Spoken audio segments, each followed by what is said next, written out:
चालू किए गए ऑनलाइन क्लास में सभी विद्यार्थियों का स्वागत है। कक्षा 6, 7 और 8 को संस्कृत अध्ययन करा रहा हूं मैं। संस्कृत अध्ययन में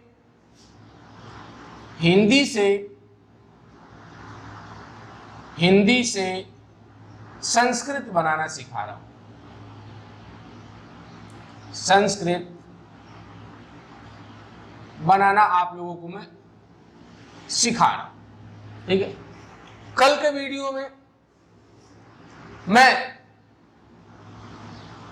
गम धातु के ऊपर गम धातु लट लकार के ऊपर उत्तम पुरुष और मध्यम पुरुष के वाक्य करा दिया था।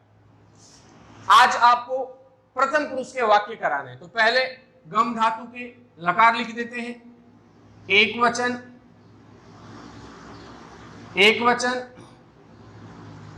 द्विवचन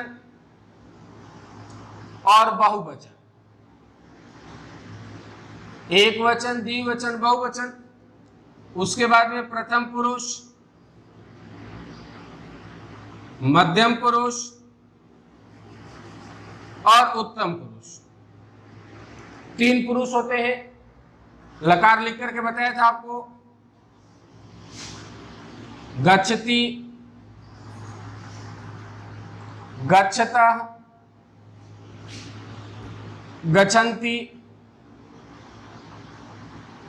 उसके बाद में गच्छसि,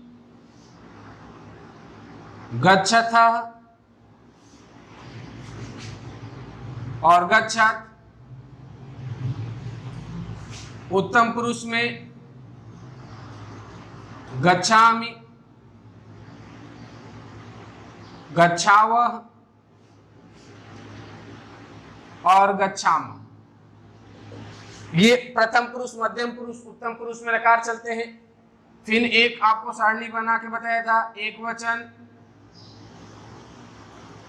द्विवचन और बहुवचन ऐसे लिखा था। उसके बाद प्रथम पुरुष, मध्यम पुरुष और उत्तम पुरुष, ये 3 लिखा था। मैंने आपको लिख के दिया था। अहम का मतलब मैं अहम का प्रयोग उत्तम पुरुष के साथ, उत्तम पुरुष के एक वचन में। फिर अहम के बाद में आवाम, आवाम का मतलब हम दो। आवाम का प्रयोग उत्तम पुरुष के द्विवचन में। उसके बाद में वयम, वयम का मतलब होता है हम सब। वयम का मतलब क्या होता है? हम सब। तो वयम का प्रयोग उत्तम पुरुष के बहुवचन में करते हैं। यानी अहम के साथ में कभी भी कोई भी धातु है, क्रिया है, तो अहम के साथ में उसकी क्रिया किसकी लगाते हैं? उत्तम पुरुष एक वचन की। आवाम आए तो उत्तम पुरुष द्विवचन की, और वयम आए तो उत्तम पुरुष बहुवचन की क्रिया लगाते हैं, चाहे कोई भी धातु है। इसी प्रकार से तुम का मतलब होता है तुम का प्रयोग मध्यम पुरुष एक वचन में करते हैं। फिर युवाम, युवाम का मतलब होता है तुम दो या तुम दोनों। युवाम का प्रयोग करते हैं मध्यम पुरुष द्विवचन। और तीसरा आता है यूयम। यूयम का मतलब होता है तुम सब। क्या होता है? तुम सब। इसका प्रयोग करते हैं युवम का मध्यम पुरुष के बहुवचन। यानी त्वम, युवाम, युवम के साथ में मध्यम पुरुष की क्रिया लगाते हैं। त्वम के साथ मध्यम पुरुष के एक वचन, युवाम के साथ युवाम के साथ मध्यम पुरुष का द्विवचन और युवम के साथ मध्यम पुरुष का बहुवचन। इनके अलावा जो भी बाकी रह जाते हैं उनको प्रथम पुरुष में लाते हैं। बार बार आपको बता रहा हूं वीडियो में, किसी व्यक्ति का नाम, किसी वस्तु का नाम, किसी स्थान का नाम, सर्वनाम शब्दों को, इन सभी को प्रथम पुरुष में हम लाते हैं। वो भी यदि कोई एक व्यक्ति है तो एक वचन, 2 है तो द्विवचन, एक वस्तु है तो एक वचन, 2 वस्तु है तो द्विवचन, और 2 से ज्यादा है तो बहुवचन का प्रयोग करते हैं। तो आपको मैं कल उत्तम पुरुष और मध्यम पुरुष के करा के बता दिया था, गच्छ गम यानी जाने के ऊपर। अब प्रथम पुरुष में जैसे दे दिया जाए नंबर 1, राम जाता है, राम जाता है। अब इसका हमें संस्कृत में अनुवाद करना हो तो पहले देखो राम क्या है, किसी का नाम है और राम अकेले है तो यहां आ जाएगा राम, राम अकेले है तो यहां आ गया राम। अब जाता है, राम एक है, नाम के साथ में प्रथम पुरुष की क्रिया होती है। अब प्रथम पुरुष की एक वचन की होगी, द्विवचन की होगी, बहुवचन की होगी, ये जानना जरूरी है। तो यहाँ पे कर्ता एक है तो क्रिया भी किसकी लगेगी, एक वचन की। तो प्रथम पुरुष के एक वचन में जाने के लिए क्या दिया हुआ, गच्छति। क्या दिया हुआ, गच्छति, तो हो गया राम गच्छति। दूसरा, राम और श्याम जाते हैं, और श्याम जाते हैं, राम और श्याम जाते हैं, राम और श्याम।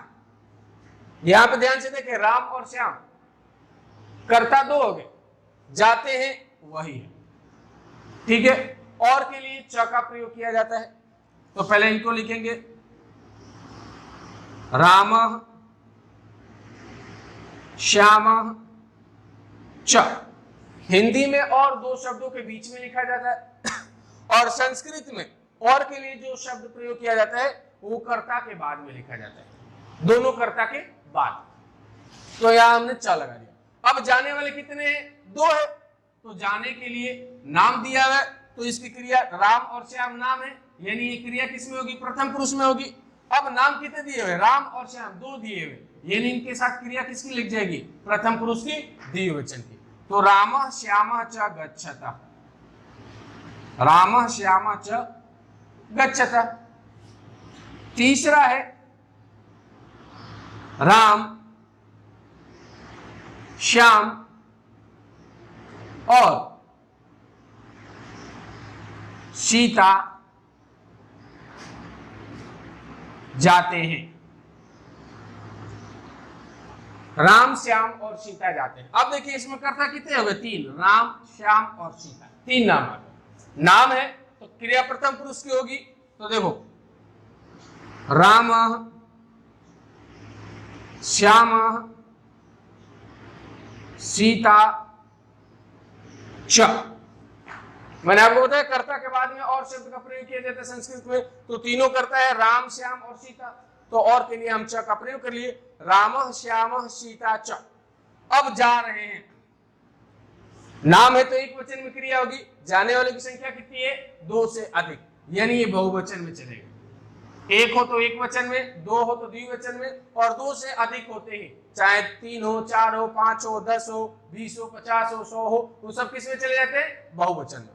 तो अब यहाँ पे क्रिया किसकी लग जाएगी, बहुवचन की, तो हो जाएगा गच्छन्ति, ठीक है। अब आपको सर्वनाम पे आधारित उदाहरण करके बता देता हूं। चौथा उदाहरण, जैसे कह दिया जाए, चौथा उदाहरण, वह जाता है, वह जाता है। पहली बात कि हमें यह ध्यान होना चाहिए, वह को संस्कृत में क्या कहते हैं, शह। वह को क्या कहते हैं, शह, और शह शब्द एक वचन के लिए ही प्रयोग किया जाता है, एक वचन कर्ता के लिए शह शब्द का प्रयोग किया जाता है। तो इसके साथ क्रिया भी किसकी लग जाएगी, एक वचन की, तो शह, एक वचन में क्या दिया क्रिया, गच्छति, शह गच्छति।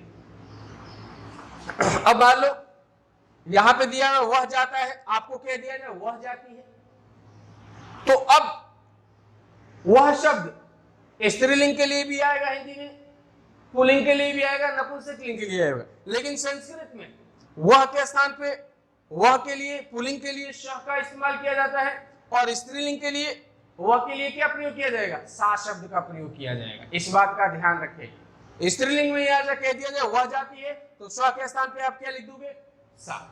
तो आज मैं आपको प्रथम पुरुष से संबंधित हिंदी प्रथम पुरुष में आने वाले हिंदी वाक्यों को संस्कृत में बना के बताया हूं। और भी आप वाक्य अपने आप लिख करके बनाने का प्रयास करें इन तरीके से, इनको कॉपी में उतारे, पढ़े। आज के लिए इतना ही, धन्यवाद।